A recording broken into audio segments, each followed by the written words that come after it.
은퇴 연령의 시니어들이 급증한다. 그래서 미국의 시니어 사회가 격변하고 있다라는 그런 얘기인데요. 거의 은퇴 연령이라고 하면 65세를 얘기하는 건데 한 해에 400만 명 넘는 그런 사람들이 이 은퇴 연령에 매년 진입하게 될 것이다라는 그런 얘기를 하는 거죠. 그래서 그런 얘기. 이게 peak boomer era라고 얘기를 하네요. 베이비 부머 얘기하잖아요. 베이비 붐 세대를 지칭하는 건데 각 나라의 사정에 따라서 그 연령대가 조금씩 다릅니다. 그런데 이제 미국 같은 경우는 2차 대전 이후인 1946년이죠. 그때부터 65년까지 20년 동안의 기간에 출생한 세대를 말을 하는 거죠. 배경이라면 당연한 거겠지만 2차 대전 끝나고 나서 복귀한 이들이 가정을 형성하면서 이 시기에 출생할 수가 급격히 늘어났다라는 이런 건데요. 이 연령대에 계신 분들이 7,600만 명 정도 된다고 하는데 그 중에 거의 절반이죠. 절반이 좀 안 됩니다만 30 밀리언 그러니까 3천만 명 이상이 공교롭게도 1959년부터 64년 5년이죠. 마지막 자락에 있는 5년에 몰려 있다라고 하네요. 그들이 지금 카운트 하시면 알겠지만 조만간 65세 은퇴 연령에 진입한다라는 그런 얘기죠. 그래서 그런 얘기들로 하는 건데 재미있게도 이게 또 다른 얘기입니다만 미국 대통령들 같은 경우는요. 지난 이 40년 정도를 놓고 봤을 때 베이비 부머 세대의 대통령들이 전부였었다라고 하네요. 이 20년 그룹이잖아요. 46년부터 64년까지 20년이 좀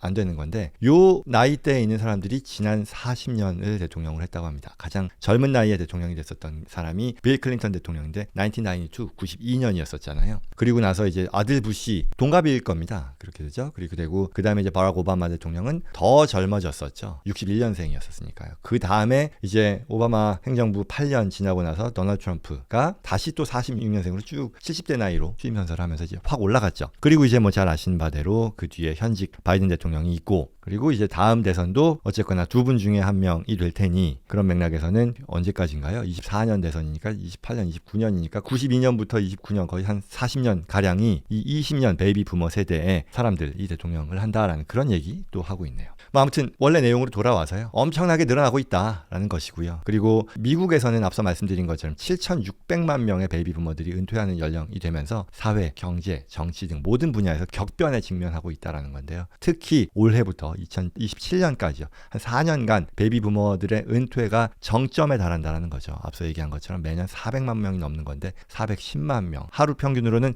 10,000명이 넘다고 하네요. 11,000명씩 65세가 되는 거니까 굉장히 많은 사람들이 은퇴 연령에 접어드는 거죠. 그러면 이게 의미하는 게 뭐냐라는 거죠. 결국은 우려되는 부분은 이 사회보장 시스템에 대한 얘기인데요. 이 은퇴 이후에 미국민들의 이 노후 생활이 점점 더 빈곤해질 가능성이 매우 높아진다라는 그런 안타까운 얘기인 거죠. 65세 픽 65인데 2/3니까 3분의 2잖아요. 3명 중에 2명이 don't have nearly enough save for retirement이니까 은퇴에 대한 대비 체계로서의 세이빙이 거의 없다라는 그런 얘기죠. 그러면 이들이 67세에 이런 것들 사회보장연금을 받기 시작한다 하면 평균이 보통 이제 1,900불이라고 하잖아요. 1년에 한 23,000불이니까 이렇게 되면 그들이 은퇴 전에 하던 근로소득보다 거의 40% 평균 이상으로 급락하게 된다라는 거고 빈곤층으로 전락하게 된다. 빈곤 생활에 시달리게 될 것이다라는 그런 우려인 거죠. 물론 65세부터 메디케어에 대한 거는 좀 지급이 되니 그러면 이제 의료비에 대해서 부담은 낮아지긴 하겠으나 그 역시도 80%잖아요. 20% 충당하려면 별도 보험이 필요한 것이고 그리고 또 각자 준비된 어떤 세이빙 어카운트 금액이라고 하면 평균 84,000불이라고 했었죠. 그렇다 보니 이게 안정적인 은퇴 생활을 위해 필요한 그때 당시 1.4 밀리언 정도가 필요하다 했으니까 거의 130만 불 이상이 부족한 것으로 계산된다. 그러니 우려는 더 커진다라는 거죠. 더욱이 여기서 기사가 주목하는 건요. CBS 뉴스에서요. 은퇴자금 저축을 누가 했는지를 보면 이걸 대비해 보니 인종 간 또는 계층 간 차이가 굉장히 크다더라라는 그런 얘기를 하는 거죠. 이 백인 남성들로서 여기 백인이고 남성으로서 대학 디그리가 있는 그런 사람들, 대학 또는 대학원 졸업자들이 그나마 가장 어떤 그 자산 면에 있어서 27만 불 내지는 66만 불 정도 수준에서 은퇴자금을 저축해 왔지만 그에 비해 유색인종이라던가 여성, 고졸자들 이런 거죠. 유색인종, 여성 이런 하이스쿨 디그리만 있는 사람들은 그 저축액이 5만 불, 10만 불 이하에 그치다 보니 심각한 격차 이거 역시도 큰 문제가 될 것이다라는 거죠. 그렇다 보니 이제 자연스럽게 또 나오는 얘기겠습니다만 상당수의 은퇴 연령에 도달하는 베이비 부머들이 아직까지 또 이제 의료 시설, 의료 기술의 발달로 인해 건강은 괜찮잖아요. 그러니 은퇴를 점점 늦추면서 생활비를 또 충당하기 위해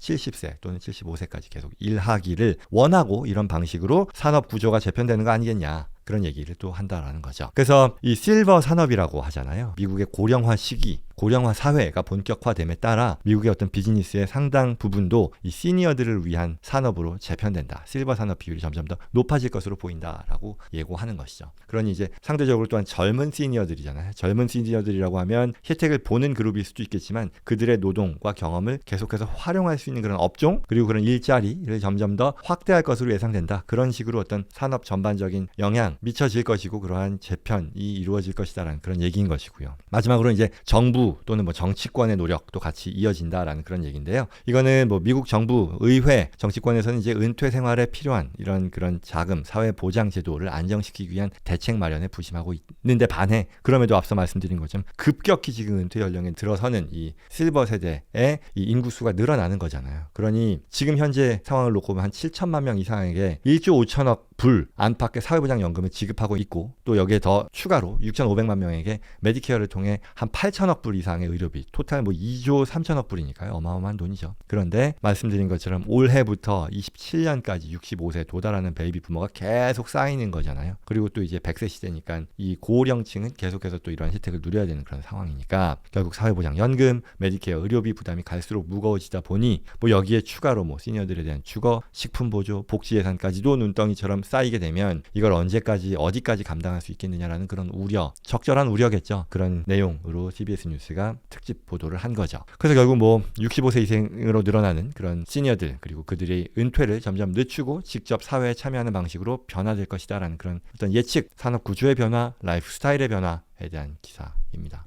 아무튼 좀 놀라운 얘기였던 것 같아요. 20년 사이에 있는 베이비 부머들 중에 절반 이상이 이제 젊은 시니어로 진입을 한다. 큰 비중으로 늘어난다. 획기적인 어떤 시니어 사회의 변화. 그러니 여기에 합당한 수준의 준비가 필요하다. 뭐 정부에 기대하는 것만으로는 당연히 불완전할 테니까요. 그래서 은퇴를 준비하신 분들 꼭 이러한 사회의 변화에 대한 것들 참고하셔야 될 것 같습니다.